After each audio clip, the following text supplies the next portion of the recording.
बोलो जयकारा बोल मेरे श्री गुरु महाराज की जय। सौभाग्यशाली प्रेमी गुरुमुखों, ये जो संसार है ये बहुत ही खूबसूरत है। ये परमात्मा ने, भगवान ने इतना खूबसूरत संसार बनाकर और इसमें किसी चीज़ की कोई कमी नहीं रखी, हर चीज़ इसमें उन्होंने पूरी की है।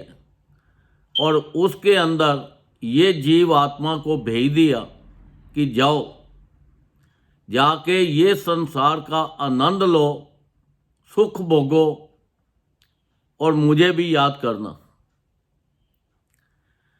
पर परमात्मा के यहाँ से जब जीव आया, ये तो बड़ी मुश्किल के साथ हमें मनुष्य देह मिली। और जब मनुष्य देह मिली और हमें किस काम के लिए यहाँ भेजा था, वो काम तो हम अपना भूल ही गए। और ये इतनी चकाचौंध देख के, ये संसार की खूबसूरती और संसार की चीज़ें देख के हम इसके अंदर भूल ही गए कि हम कहाँ से आए थे और किस लिए आए थे और हमें यहाँ पे क्या करना है। हम तो बस इसी चीज़ों में फंस गए, संसारिक चीज़ों में जो नश्वर हैं। और ये साथ तो हमारे जानी नहीं है, ये तो सब चीज़ें यहीं की यहीं रह जानी है। यहाँ पे देखो, हम आए थे तो अकेले, और यहाँ पे आके हमने अपने रिश्तेदार भी बना लिए, यार दोस्त भी बना लिए, संबंधी भी बना लिए, प्रॉपर्टियां भी बना ली, धन भी कमाना शुरू कर दिया, और भी संसार की चीज़ों में हम फंसते चले गए। क्योंकि ये माया नगरी है। इसके अंदर हमारे कर्मों के मुताबिक, जैसे हमने पिछले जन्म में का काम किए हैं, उसके मुताबिक हमें ये संसार के सुख और दुख हमें मिलते जाते हैं। तो संत महापुरुष फरमाते हैं कि देखो, ये जो संसार के सुख दुख हैं, इनको भूल जाओ, आप मेरी शरण में आ जाओ।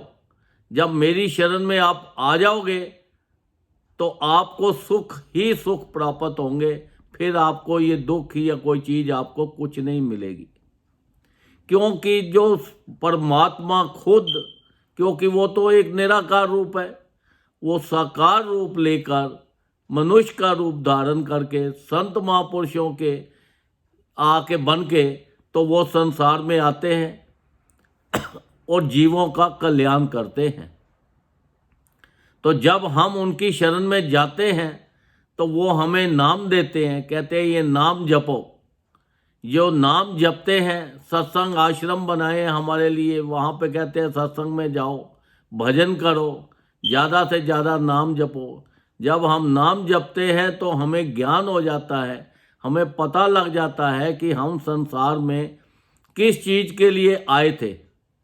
क्योंकि अगर हम भजन नहीं करते, उस परमात्मा को याद नहीं करते, तो हम तो ये संसारिक चीज़ों को ही अपना समझ के तो यहाँ पे बैठे हुए हैं। अब ये जो शरीर है, ये तो एक घर है जिसके अंदर हम ठहरे हैं। जैसे कि हम अपना ये परिवार, ये घर बनाते हैं और इसको खूब सजाते हैं, खूब बढ़िया बढ़िया चीज़ें इसके अंदर लगवाते हैं ताकि हमें इसमें रहना है। तो ऐसे ही ये जो शरीर है, ये शरीर के अंदर हम रह रहे हैं, हम शरीर नहीं हैं। पर लोग तो जो है, जब ये माया जाल में फंस गए तो हम तो ये शरीर को ही ये सोच रहे हैं, मैं जो हूँ ये शरीर ही हूँ। तो पर हम शरीर नहीं हैं, ये बॉडी नहीं है। हमें, हमारा काम है यहाँ पर इन सब चीज़ों का आनंद लेना और ज़्यादा से ज़्यादा भजन करना, जिससे हमारा कल्याण हो जाए। क्योंकि ये जो भजन ही एक हमारे साथ जाना है, और इसी ने हमारा जो हमें ये जो 84 लाख योनि बनी है, जिसके अंदर दुख ही दुख है, वो दुखों से हमें तभी छुटकारा मिलेगा।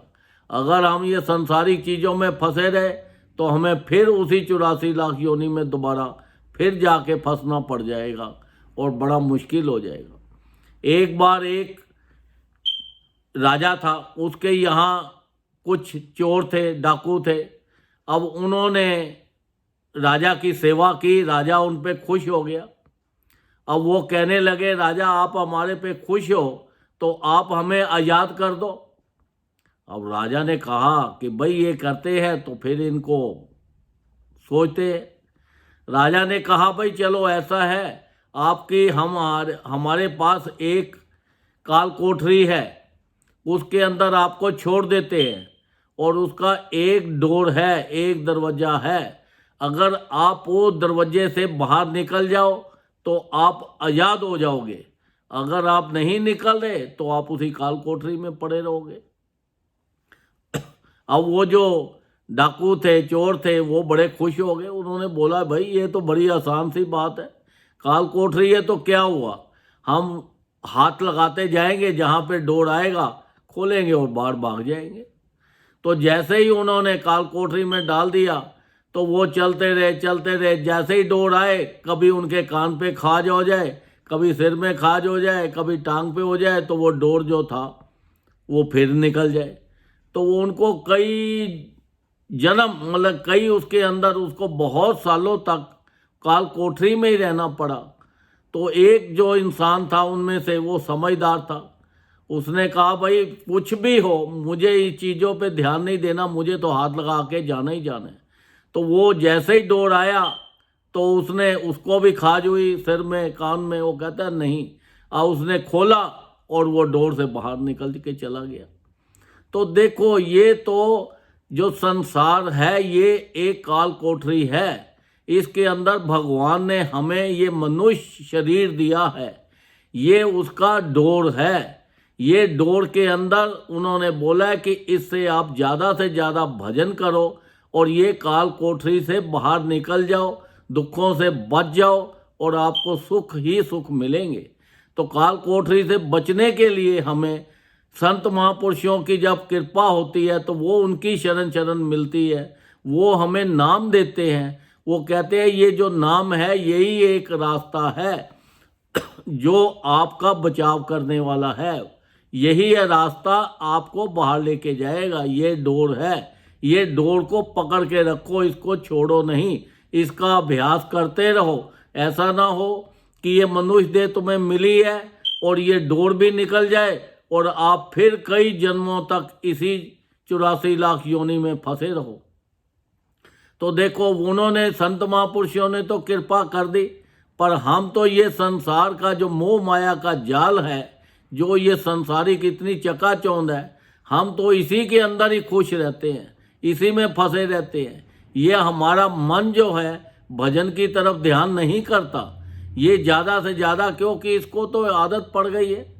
अब जिसको कोई चीज़ की आदत पड़ जाए, नया नया हो, तो आदत उसकी बदल सकते हैं।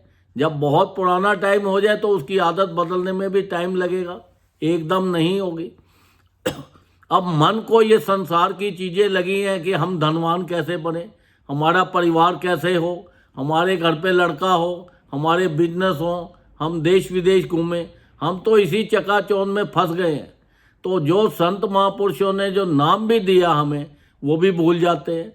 अब उन्होंने देखो जगह जगह पे सत्संग आश्रम बनाए हैं। अब सत्संग आश्रम में हम जाते हैं तो फिर भी वहाँ पे जब सत्संग होता है तो सत्संग में हमारा ध्यान तो होता नहीं, हम फिर अपने परिवार के, अपने बिजनेस के और कई चीज़ों को उनकी सोच में पड़े रहते हैं। हम सत्संग में होते हुए भी हमारी हाजिरी नहीं लगती, क्योंकि हमारा ध्यान तो कहीं और ही होता है। तो देखो, अपने आप को पहचानो। संत महापुरुष कहते हैं कि ज़्यादा से ज़्यादा भजन करो, नहीं ध्यान लगता कोई बात नहीं है, आप इसके अंदर मन को कंट्रोल करो। मन को जितना कंट्रोल करोगे उतना ही ज़्यादा अच्छा है, वो आपके लिए अच्छा है। तो इसलिए ज़्यादा से ज़्यादा इसके ऊपर ध्यान दो कि भजन ज़्यादा करने। अब श्री गुरु महाराज जी ने, देखो संत महापुरुषों ने हमारे लिए कितना हमारा ख्याल रखते हैं कि हमारे लिए 5 नियम बना दिए, श्री आरती, पूजा, सत्संग, सेवा, सिमरन और ध्यान। जो श्रद्धा सहित करे निश्चय हो कल्याण। संत महापुरुषों को पता है कि ये संसार की इतनी चकाचौंध है, इतना खूबसूरत है, इतनी बढ़िया बढ़िया इनमें चीज़ें हैं, ये मन इनका नहीं लगेगा। मन को कंट्रोल करने के लिए उन्होंने बोला कि चलो ये आप 5 नियम ही निभा लो। अगर जिस परिवार के अंदर ये 5 नियमों का पालन होता है उसमें कभी गरीबी नहीं रहती, कोई बीमारी नहीं रहती, हर संसार के सारे सुख वहाँ पर होते हैं। पर तो विश्वास तुम्हारा पक्का होना चाहिए। अगर विश्वास पक्का नहीं है फिर तो कुछ भी कहीं पे भी कुछ नहीं है, क्योंकि इस संसार के अंदर सबसे बड़ी चीज़ है विश्वास। तो आप विश्वास के साथ ये 5 नियमों का भी अगर आप पालन करोगे तो आपका जीवन का कल्याण हो जाएगा। उन्होंने देखो जगह जगह पे सत्संग आश्रम बनाए हैं कि सत्संग आश्रम में जाओ। जब आश्रम में जाते हो तो वहाँ पे सब बढ़िया अच्छे अच्छे लोग मिलते हैं, आपको अच्छी अच्छी बातें होती हैं जिससे आपका जीवन के अंदर आपको लाभ मिलता है, आपका ज्ञान होता है, आपको पता लगता है कि देखो ये संसार के बाहर भी कोई चीज़ है जो हमारा रास्ता है। ये सत्संग ही हमारा एक रास्ता है। हम सत्संग के जरिए ज़्यादा से ज़्यादा भजन कर सकते हैं और अपना ये मनुष्य देह का फ़ायदा उठा सकते हैं, क्योंकि ये जो मनुष्य देह मिली है ये बड़े थोड़े से समय के लिए मिली है, ज़्यादा समय के लिए नहीं मिली। तो हम इसका पूरा पूरा लाभ उठाना है। जो संत महापुरुषों ने कृपा की है तो उसका पूरा लाभ उठाना है। संत महापुरुषों ने फरमाया कि आप ज़्यादा से ज़्यादा भजन करो। अगर नहीं कर सकते कम से कम भी जीव को 2 घंटे हर रोज़ करना चाहिए। 2 घंटे 24 घंटे होते हैं, 24 में से 2 घंटे तो करो। अगर 2 घंटे नहीं कर सकते 1 घंटा करके करो। 1 घंटा नहीं बैठ सकते तो आधा घंटा करके बैठो।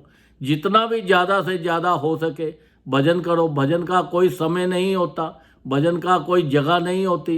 ये तो उठते बैठते चलते फिरते हर वक्त आपको ज़्यादा से ज़्यादा भजन करो।